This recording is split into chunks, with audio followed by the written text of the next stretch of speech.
When a single gene affects more than one trait, when a single gene affects more than one trait, it is known as pleiotropy. It is known as pleiotropy. ठीक है, तो इसके कुछ examples हैं, 3 example हम लोग इसके पढ़ेंगे। एक पढ़ेंगे हम लोग स्टार्च ग्रेन का सिंथेसिस का, दूसरा पढ़ेंगे हम लोग क्या कहते हैं फिनाइलकेटोन्यूरिया, और तीसरा पढ़ेंगे हम लोग क्या कहते हैं सिकल सेल एनीमिया। इसमें दो जो फिनाइलकेटोन्यूरिया और सिकल सेल एनीमिया है ये जेनेटिक डिसऑर्डर में भी आता है, तो वहां पे नहीं पढ़ाऊंगा, मैं यहीं पे पढ़ा दूंगा उसको। ठीक है, तो फर्स्ट इसको पहले समझ लीजिए। पहला एग्जांपल जो होता क्या है, इन case of P, a gene B is responsible for synthesis of starch grain। ठीक है, ये B जो है it is responsible synthesis of starch grain. तो जब ये होमोजाइगस डोमिनेंट कंडीशन में रहता है, it results in production of large size starch grain. अगर ये हेट्रोजाइगस कंडीशन में रहता है, it results in production of intermediate size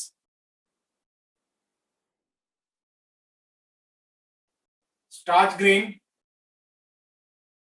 और जब ये होमोजाइगस रिसेसिव कंडीशन में रहता है, it results in production of small size starch grain.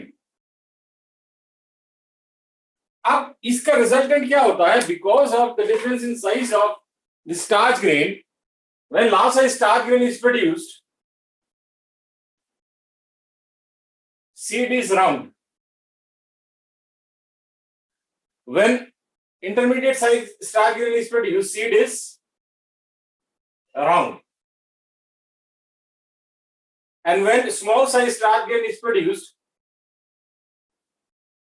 seed is wrinkled. That means a single gene P is responsible for determining the size of starch grain as well as shape of the seed. समझ में आया? एक single gene B जो है वो दोनों काम कर रहा है, स्टार्च ग्रेन के साइज को भी डिटरमाइन कर रहा है प्लस शेप ऑफ सीड भी डिटरमाइन कर रहा है। तो पहला एग्जांपल लिखिए, in case of P, in case of P gene B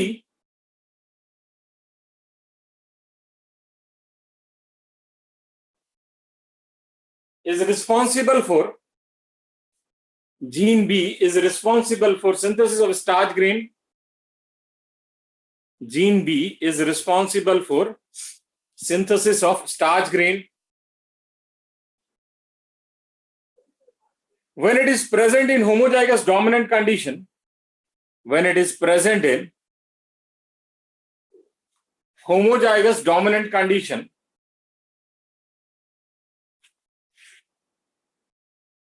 large size starch grain is produced.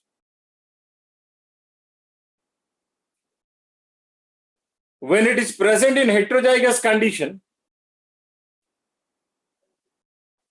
when it is present in heterozygous condition, intermediate size starch grain is produced. Intermediate size starch grain is produced. And when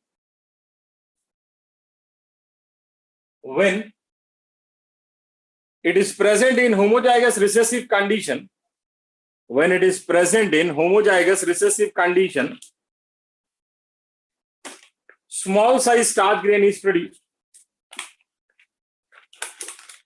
Small size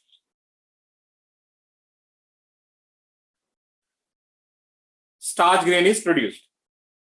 Next one लिखिए, when size of starch grain is large or intermediate, when size of starch grain is large or intermediate, shape of seed is round, shape of seed is round, and when size of starch grain is small, when size of starch grain is small, shape of seed is wrinkled, shape of seed is wrinkled.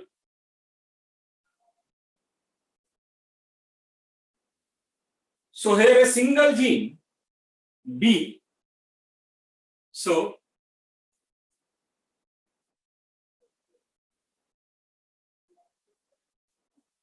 here a single gene B is responsible for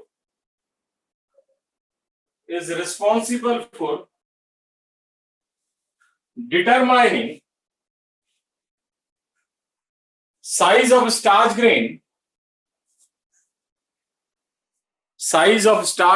and shape of seed.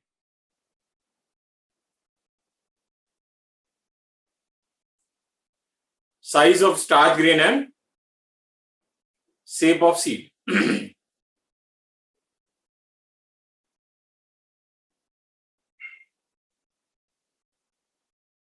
ठीक है, ये Pluto का example हो गया। यहां पे एक चीज और नोट करने वाला है जो आपको पता होना चाहिए। देखिए, अगर हम साइज ऑफ स्टार्च ग्रेन के रिस्पेक्ट में देखें तो यहां पे कंप्लीट डोमिनेंस नहीं है, यहां पे intermediate size starch grain produce हो रहा है, हेटेरोजाइगस कंडीशन है। That means this gene B with respect to size of starch grain shows incomplete dominance. अगर complete dominance होता तो यहां large size starch grain produce होता। समझ में आया ये पॉइंट? थर्ड हम this gene B with respect to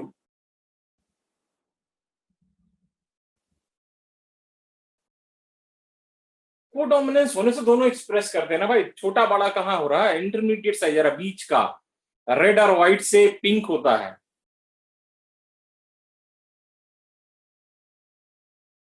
codominance का मतलब दोनों पूरा एक्सप्रेस करेंगे। ए बी ब्लड ग्रुप आ रहा है। Okay, red with respect to size of starch grain,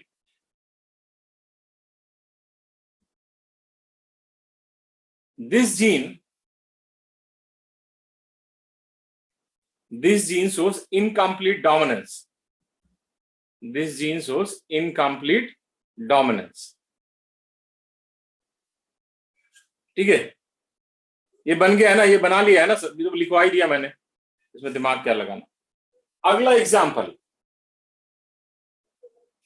second example of pleiotropy, phenyl ketonuria, PHENYL KETONURIA।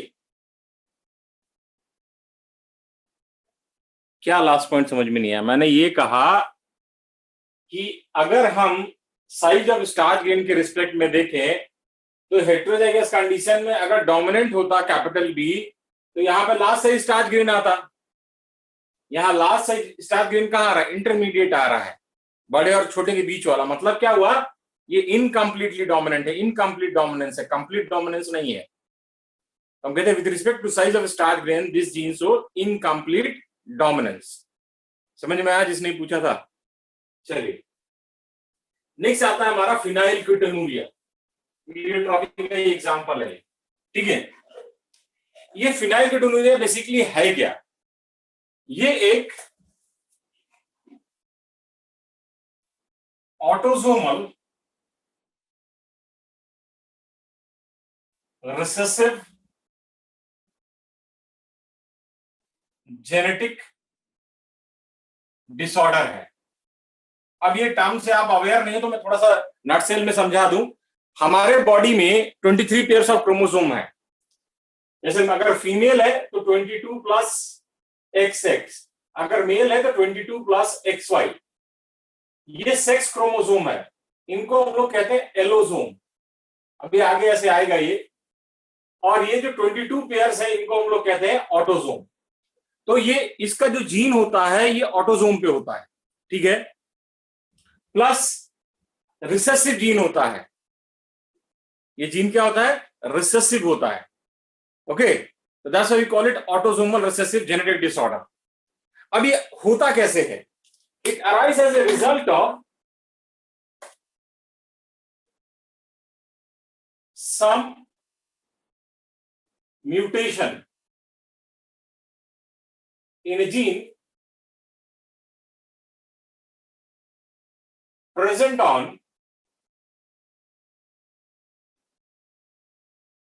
Chromosome number 12।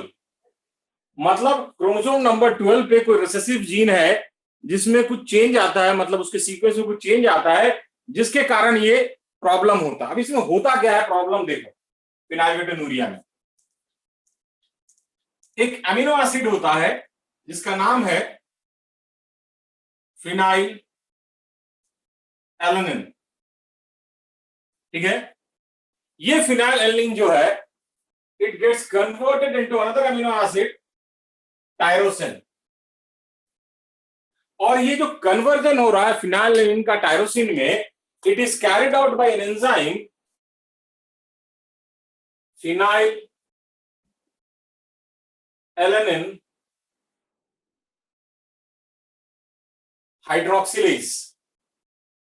ये enzyme ये कन्वर्जन करता है फिनाइल एलेनिन हाइड्रोक्सिलेज। अब क्या हुआ यहां पे कि म्यूटेशन हो गया उस जीन में। As a result what will happen, this enzyme phenylalanine hydroxylase is not produced. ये एंजाइम प्रोड्यूस नहीं होगा। तो अगर ये एंजाइम प्रोड्यूस नहीं होगा तो फिनाइल एलेनिन जो है वो टायरोसिन में कन्वर्ट नहीं होगा। तो एज ए रिजल्ट क्या होगा, there is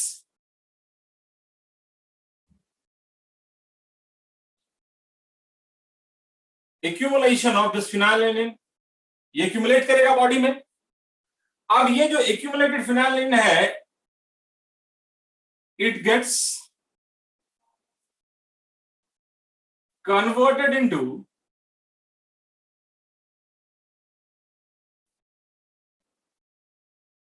phenyl पारुवेट and its derivative। ठीक है, फिर से देखो, मैंने कहा कि ऑटोसोमल रिसेसिव जेनेटिक डिसऑर्डर है। ठीक है, क्यों होता है? क्योंकि क्रोमोसोम नंबर 12 पे कोई जीन है जिसमें म्यूटेशन हो जाता है, और जीन की डिटेल में हमें नहीं जाना। वो जीन क्या करता है, एक एंजाइम बनाता है फिनाइल एलेनिन हाइड्रोक्सिलेज, अगर नॉर्मल है तो। अगर म्यूटेशन हो गया तो नहीं बना पाएगा। ये क्या करता है, फिनाइल एलेनिन को टायरोसिन में कन्वर्ट करता है। तो ये एंजाइम अगर नहीं बनेगा तो ये कन्वर्जन नहीं होगा। तो that will result in accumulation of phenylalanine which gets converted into phenylpyruvate and its derivative. जब इसका एक्यूमुलेशन होगा तो इसका रिजल्टेंट क्या होगा, इसका रिजल्टेंट होगा decrease pigmentation of hair and skin, then mental retardation। ठीक है, then it is poorly reabsorbed by kidney। तो किडनी इसको पुअरली रीएब्सॉर्ब करेगा तो ये यूरिन से पास होगा। तो देखो, एक जीन में चेंज होने से क्या हुआ, स्किन और हेयर का कलर भी चेंज हो गया और प्लस मेंटल रिटार्डेशन भी गया, मतलब एक से ज्यादा ट्रेट अफेक्ट हो गया। That is pleiotropy. डन। वाह, कितना आसान है छवि गुप्ता, प्लीज रिपीट। पहले पहले इसको लिखो, फिर मैं दोबारा रिपीट करूंगा। पहले लिख लो यार, बड़ा आसान होता है। Please repeat, very simple. लिखिए पहले, फिर इसको मैं रिपीट कर दूंगा। Done. Phenyl it is autosomal, it is autosomal recessive, it is autosomal recessive genetic disorder, autosomal recessive genetic disorder which arise as a result of which arise as a result of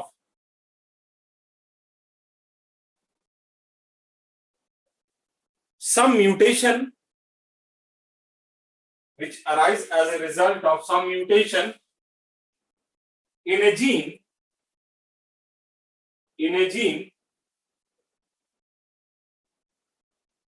present on chromosome number 12, as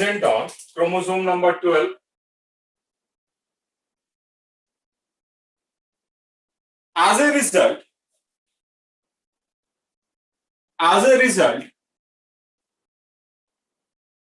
individual fails to produce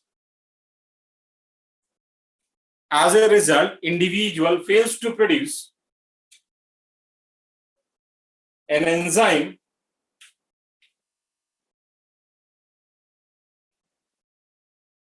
phenylalanine hydroxylase,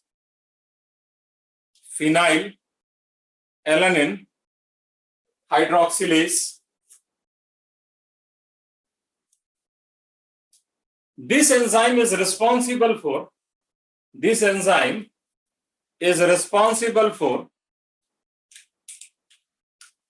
conversion of phenylalanine,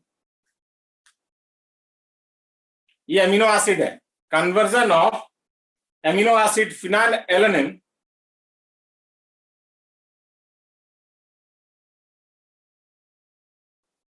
into tyrosine,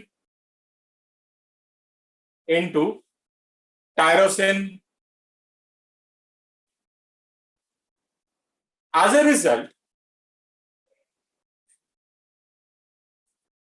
a result,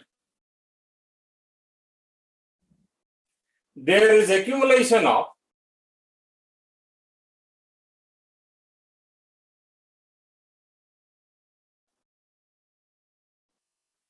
phenylalanine. There is accumulation of phenylalanine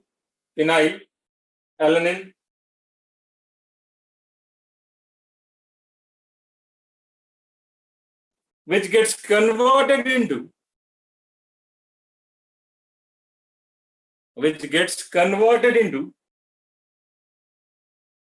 phenyl pyruvate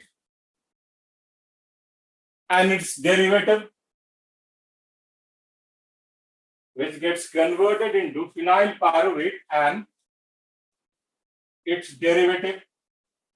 which results in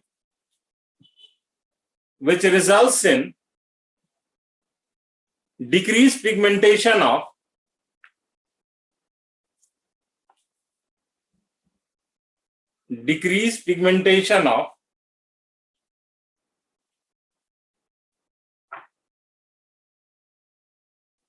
hair and skin,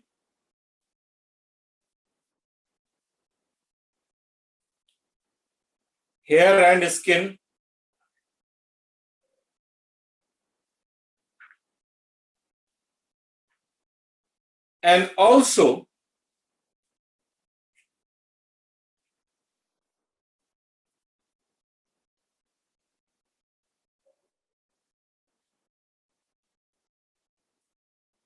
there is mental retardation.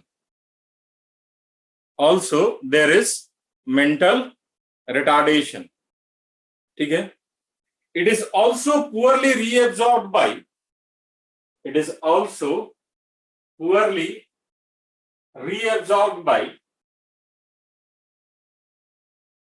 kidney,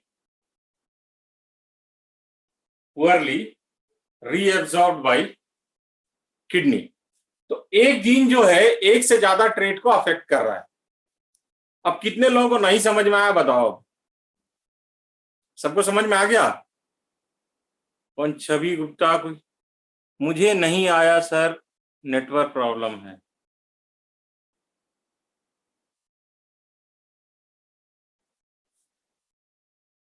क्या करूं, network problem का तो मैं कुछ करने, फिर से देख लो यार. ये ऑटोसोमल रिसेसिव डिसऑर्डर है, ठीक है? मतलब इसका जीन जो है वो ऑटोसोम पे प्रेजेंट होता है, ठीक है? ये जीन क्रोमोसोम नंबर 12 पे है, 12 पे है. उसमें कुछ म्यूटेशन होता है जिसके कारण ये एंजाइम नहीं बनता, फिनाइलएलानिन हाइड्रोक्सिलेज. अगर ये एंजाइम नहीं बनेगा तो ये अमीनो एसिड फिनाइलएलनिन जो है वो टायरोसिन में कन्वर्ट नहीं होता है, तो उसका रिजल्टेंट क्या होगा, फिनाइलएलनिन जो है हमारा एक्यूमुलेट होना शुरू हो जाएगा। जब फिनाइलएलनिन एक्यूमुलेट होगा तो रिजल्टेंट क्या होगा, it gets converted into phenylpyruvate and its derivative. अब ये जो फिनाइल पायरुवेट और इसका डेरिवेटिव है वो क्या करेगा, हेयर और स्किन के कलर को डिक्रीज कर देगा, ठीक है। प्लस ये और क्या करेगा कि मेंटल रिटार्डेशन कॉज करेगा, मतलब एक ही जीन का इतना सारा इफेक्ट आ रहा है। प्लस ये किडनी में पुअरली रीएब्सॉर्ब्ड होगा, इसका रिजल्टेंट क्या आएगा, यूरिन से ये पास होगा। अब समझ में आया छवि? सर पी वाले एग्जांपल में जीन एक से ज्यादा ट्रेट को कैसे अफेक्ट कर रहा है? अरे स्टार्च ग्रेन के साइज को अफेक्ट कर रहा है, प्लस शेप ऑफ सीड को अफेक्ट कर रहा है। एक से ज्यादा ट्रेट नहीं है, साइज ऑफ स्टार्च ग्रेन और शेप ऑफ सीड। क्लियर है? चलिए नेक्स्ट हमारा आता है सिकल सेल एनीमिया।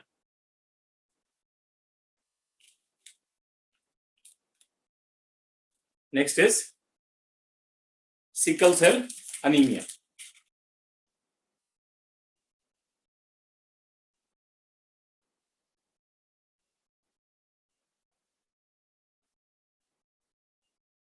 ठीक है, ये भी ऑटोसोमल रिसेसिव जेनेटिक डिसऑर्डर है और इसका जो क्रोमोसोम नंबर है that is chromosome number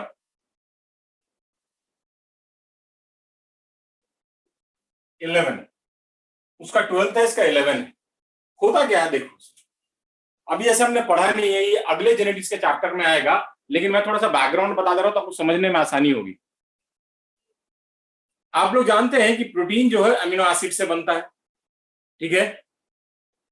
protein जो है वो अमीनो एसिड से बनता है, सबको पता है, बिल्डिंग ब्लॉक अमीनो एसिड है, प्राइमरी स्ट्रक्चर सेकेंडरी टर्सरी आपने पढ़ा होगा बायोमोलिक्यूल में, ठीक है ना।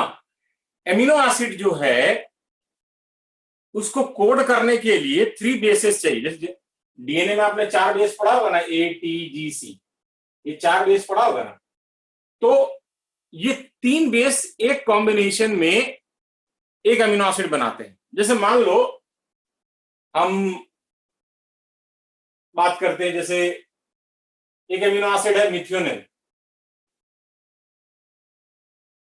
तो इसके लिए जो अमीनो कोड करेगा वो AUG करेगा, ठीक है। आरएनए में यू आ जाता है, अभी हम लोग आगे पढ़ेंगे वो क्लियर हो। इसमें होता क्या है कि जब आपने आरबीसी का स्ट्रक्चर वगैरह पढ़ा होगा जूलॉजी में, तो उसमें बीटा ग्लोबिन चेन होता है,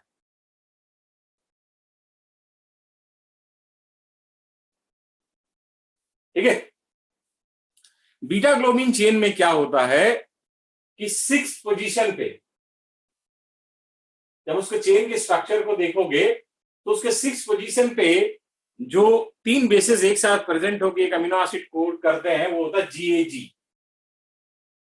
ये GAG जो है it codes for glutamic acid. अब अगर उसमें सिकल सेल एनीमिया है तो ये GAG जो है it get converted to GUG। अब ये वलीन के लिए कोड करेगा, it will code for valine. तो ग्लूटामिक एसिड की जगह क्या आ गया उस चेन में, वलीन, और यही सारे प्रॉब्लम का जड़ है, ठीक है। This is responsible for all the problem कि ग्लूटामिक एसिड की जगह वलीन आ गया 6 पोजीशन पे। अब होता क्या है देखो, हेट्रोजाइगस पैरेंट है HbA HbS, ये 2 एलील हैं, A is normal, HbS is sickle cell, ठीक है। और उसकी शादी होती है एक अदर से जो भी हेट्रोजाइगस HbA HbS। अब जब दोनों का मैरिज होगा तो जो बच्चे होंगे तो गेमीट बनेगा HbA HbS HbA HbS, यही बनेगा। अब मेटिंग जब हुआ तो एक प्रोबेबिलिटी ये बन रहा है HbA HbA, दूसरा बन रहा है HbA HBS, तीसरा बन रहा है HBA, HBS, और चौथा बन रहा है HBS, HBS। यही 4 बनेंगे। अब देखो ये जो है ये इंडिविजुअल सर्वाइव नहीं कर पाएगा, इट विल डाई। ठीक है, तो इसका डेथ हो जाएगा क्योंकि दोनों शरीर जो है इसके सिकल से ये सर्वाइव ही नहीं कर पाएगा। ये जो इंडिविजुअल है ये तो नॉर्मल होगा, और ये दोनों जो है ये हेट्रोजाइगस है। ठीक है, अब आपने पढ़ा होगा कि जो आरबीसी होता है उसका शेप जो होता है that is biconcave disc shape. Biconcave disc shaped होता है। अब इसके कारण क्या होता है, because of the presence of HbS gene under oxygen tension, मतलब जब ऑक्सीजन कम होगा इट विल अंडरगो पॉलीमराइजेशन। अब ये बाइकॉन्केव डिस्क शेप से इसका जो स्ट्रक्चर है वो चेंज हो जाएगा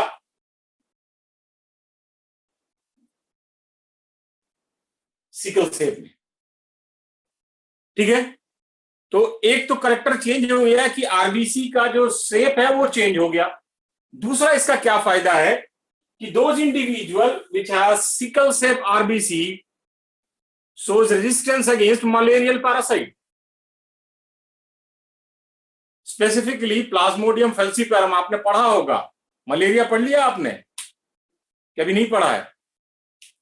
प्लाज्मोडियम कॉज करता मलेरिया, ये तो पता होगा ना।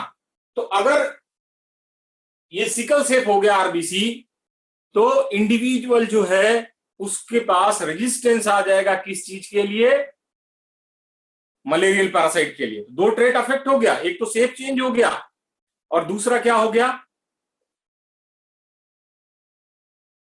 Resistance against malarial parasite. ठीक है, क्लियर है ये?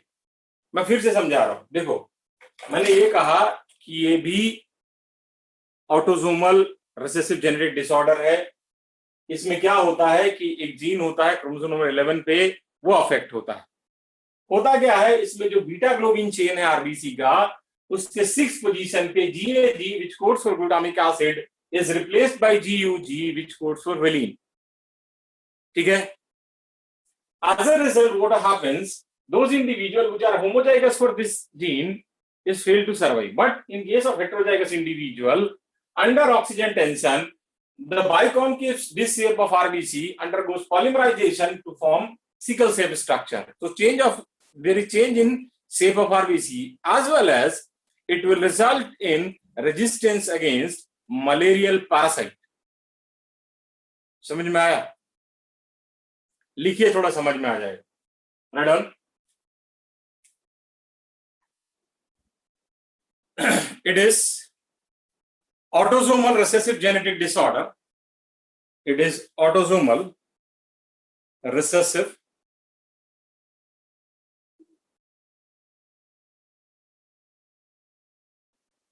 genetic disorder. In this, due to mutation in gene present on chromosome number 11, it is due to mutation in gene present on chromosome number 11. Next point लिखिए, in this, at 6th position of beta globin chain, at 6th position of beta globin chain,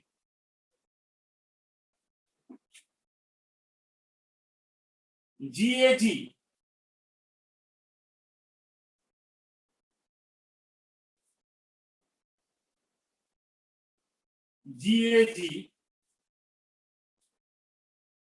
which codes for GAG which codes for glutamic acid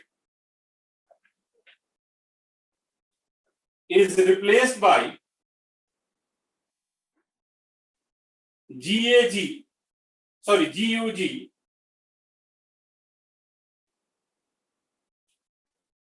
which codes for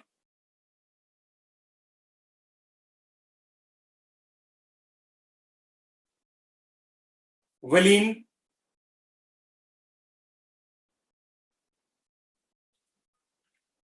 those individuals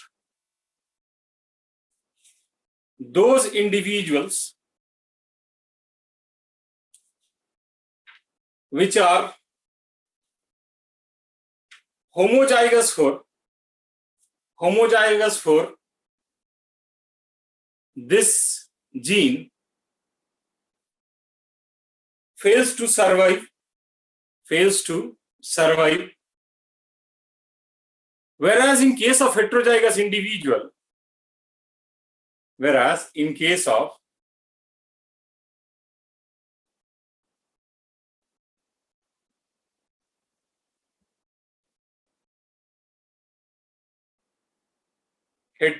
individual, shape of RBC under oxygen tension,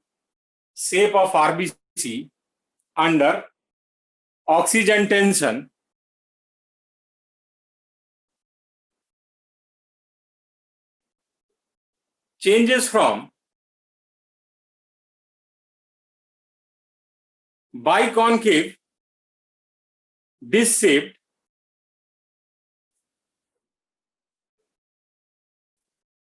to sickle shape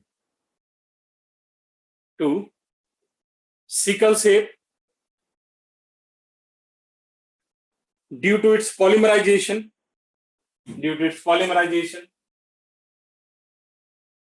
and as a result of change in shape of RBC,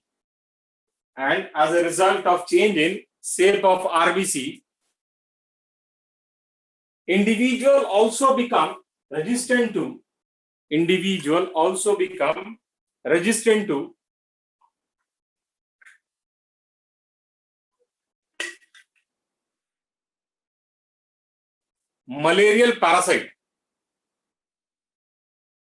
malarial parasite. Shape of RBC changes from biconcave disc shape to sickle shape, and as a result of this, individual also become resistant to malarial parasite. ठीक है, ये बना लिया. Good disorder नहीं है, लेकिन African country में ये नाचो सिलेक्शन प्रमोट कर रहा है, क्योंकि अफ्रीका में जो बिगेस्ट किलर है ना वो मलेरिया है, और ये मलेरिया में सर्वाइव करने में हेल्प करता है. वर्ल्ड का बिगेस्ट किलर मलेरिया, अभी कोरोना को छोड़ दिया जाए तो biggest killer in world is malaria. ठीक है, तो मलेरिया में ये सर्वाइवल में हेल्प करता है. तो नाचो सिलेक्शन क्या कर रहा है कि अफ्रीकन कंट्रीज में सिकल सेल वाले और इंडिविजुअल को प्रमोट कर रहा है. ठीक है, ये बना लिया क्रॉस आप लोगों ने.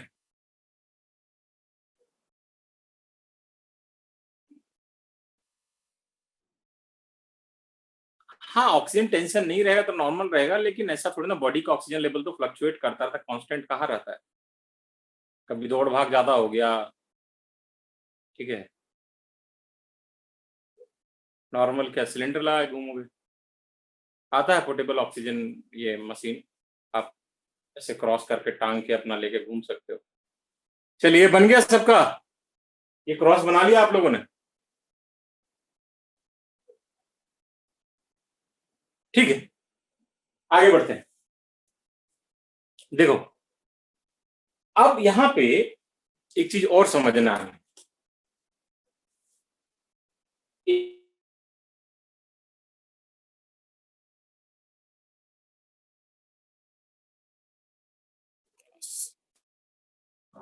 ठीक है, अब देखो, एक इंडिविजुअल ये हो गया, दूसरा ये हो गया, तीसरा ये हो गया, चौथा ये हो गया.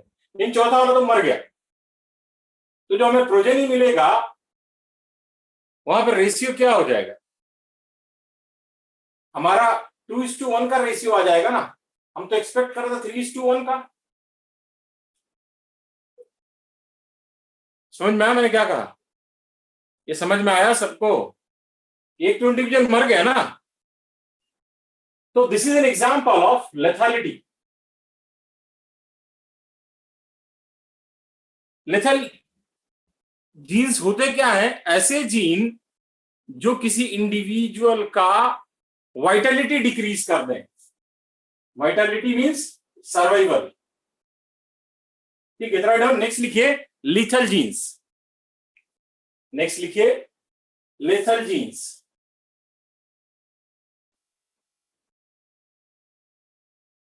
लेथल जीन्स, ये लेथल जीन का भी example. Lethal gene are those gene which reduces vitality,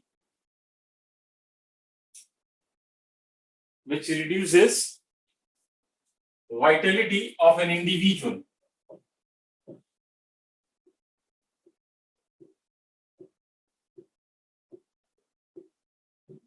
Here monohybrid ratio becomes 2:1. Here monohybrid ratio becomes 2:1. ठीक है, अब एक एनसीईआरटी में एक स्टेटमेंट लिखा हुआ है। ठीक है, इसको समझने में परेशानी होती है आप लोग को, आपके डाउट्स आते हैं मेरे पास, तो मैं इसको समझाता हूं फिर लिखवा दूंगा। देखो एनसीईआरटी में लिखा हुआ है कि dominance is not an autonomous feature of a gene और product for which it has information. कह रहा है कि डोमिनेंस है किसी जीन के बाप का राज नहीं है कि हमेशा वो डोमिनेंट ही रहेगा, या वो जो प्रोडक्ट बनाएगा वो हमेशा डोमिनेंट ही कैरेक्टर को शो करेगा। ठीक है, ये कह रहा है it depends as much on the product for which that gene have information as much on trait we choose to investigate, especially when a single gene affects more than one trait. अब ये कहानी क्या है? मैंने कहा dominance जो है किसी जीन का ऐसा नहीं है, बपौती है कि वो हमेशा डोमिनेंट रहेगा, पहला चीज। या अगर वो कोई प्रोडक्ट बना रहा है तो हमेशा वो डोमिनेंट ट्रेट के लिए रिस्पॉन्सिबल होगा, ऐसा भी नहीं। कहता है ये डिपेंड तो करता है कि वो क्या प्रोडक्ट बना रहा है, लेकिन ये इस चीज पे भी डिपेंड करता है कि हम कौन सा ट्रेट चूज कर रहे हैं और किसके रिस्पेक्ट में चूज कर रहे हैं। खास करके तब जब एक जीन एक से ज्यादा ट्रेट को अफेक्ट कर रहा हो। जैसे मैं एक एग्जांपल समझाता हूं। मान लीजिए मेरी हाइट 5 फुट 9 इंचेस है। अब मेरे सामने कोई 5 फुट आदमी को खड़ा कर दिया जाए तो आई विल फील कि आई एम डोमिनेंट, मेरा हाइट ज्यादा है। लेकिन अगर मेरे बगल में खली को खड़ा कर दिया जाए तो कैसी वाली फीलिंग आएगी कि भैया मैं तो डोमिनेंट नहीं, मैं रिसेसिव हूं। समझ में आया? ये पॉइंट समझ में आया? इसको लिखिए, फिर दोबारा समझा दूंगा, मेरे से फिर से आप डाउट पूछोगे, मुझे पता है। Write down. Dominance is not an autonomous feature of a gene, is not an autonomous feature of a gene or product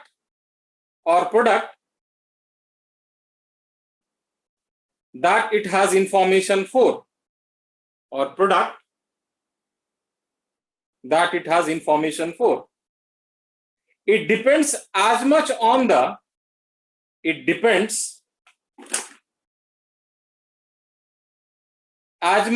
the gene product and the production of a particular phenotype,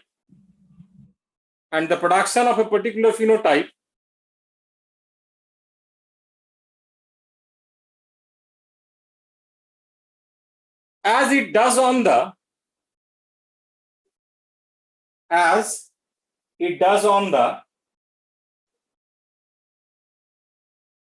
phenotype we choose to examine.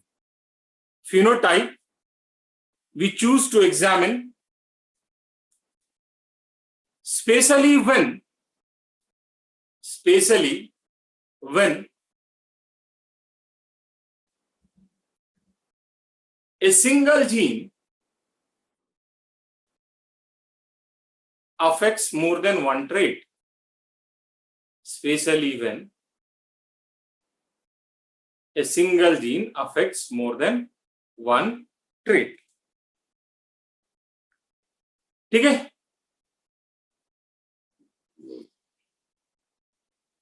लिख लिया?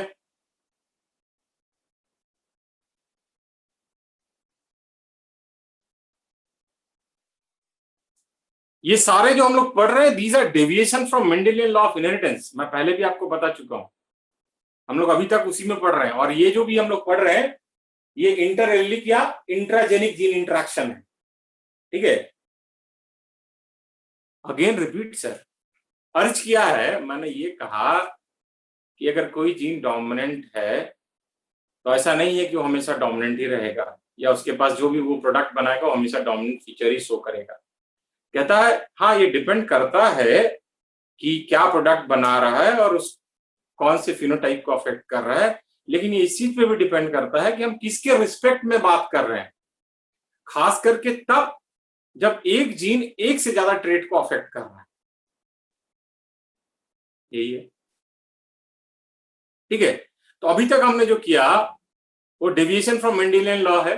Sir in this case incomplete dominance और codominance, ये क्या है? Incomplete dominance, codominance सब deviation है Mendelian law of inheritance से। पूछना क्या चाह रहे हो अनूप, मुझे समझ में नहीं आया। I am not getting your exact question. हम जो डाइहाइब्रिड क्रॉस के बाद जो भी मतलब कर रहे हैं वो सारा deviation from Mendelian law of inheritance है।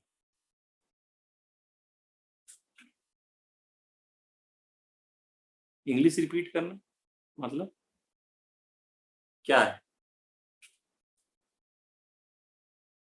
समझा नहीं माधव, क्या पूछना चाह रहे? इंग्लिश रिपीट करना मतलब क्या?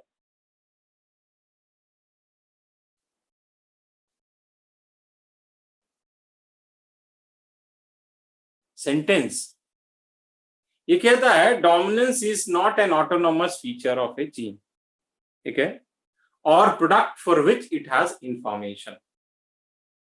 It depends as much on product which is responsible for a particular phenotype and phenotype we choose to examine। मैंने हम कौन सा phenotype चूज कर रहे हैं एग्जामिन करने के लिए, किसके रिस्पेक्ट में हम बात कर रहे हैं, खास करके specially when a single gene affects more than one trait. ठीक है, रिपीट हो गया। तो अभी तक जो हम कर रहे थे मेंडेलियन लॉ ऑफ इनहेरिटेंस का डेविएशन कर रहे थे, अगला भी जो है वो भी मेंडेलियन लॉ ऑफ इनहेरिटेंस का डेविएशन है, बट यहां पे सारे डाइहाइब्रिड क्रॉस वाले कैरेक्टर हमारे अफेक्ट होंगे। तो नेक्स्ट लिखिए, heading is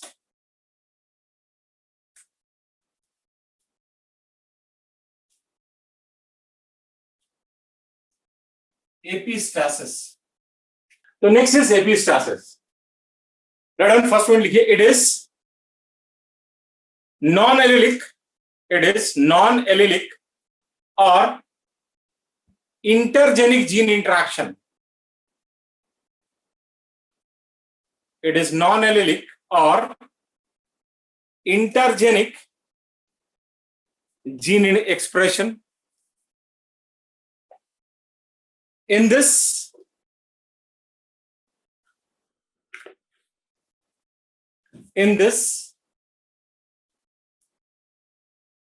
expression of one gene, in this expression of one gene is affected by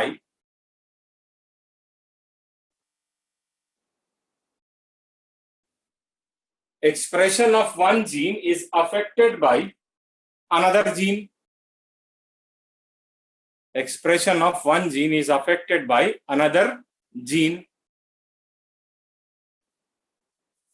Gene which affects the expression,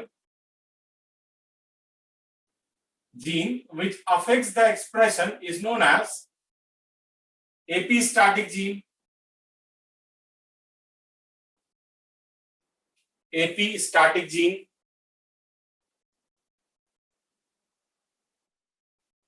and gene whose expression gets affected, and the gene whose expression gets affected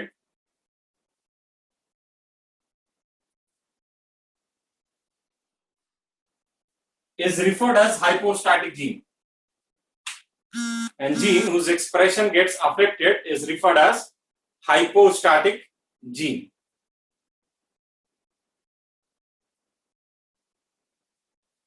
अब इसका resultant क्या होता है? तो जो typical Mendelian dihybrid ratio it is 9:3:3:1, वो change हो जाएगा, आपको अजब अजब सा रेशियो मिलेगा, जैसे 9:7, ठीक है, 12:3:1, 9:3:4, ठीक है, 15:1, ये सिग्निफिकेंट चेंज आ जाएगा. Right on. As a result of this, there is significant change in Mendelian dihybrid ratio of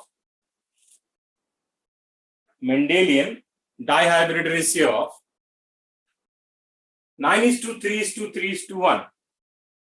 9:3:3:1. ठीक है, तो उसको हम लोग नेक्स्ट क्लास में करेंगे.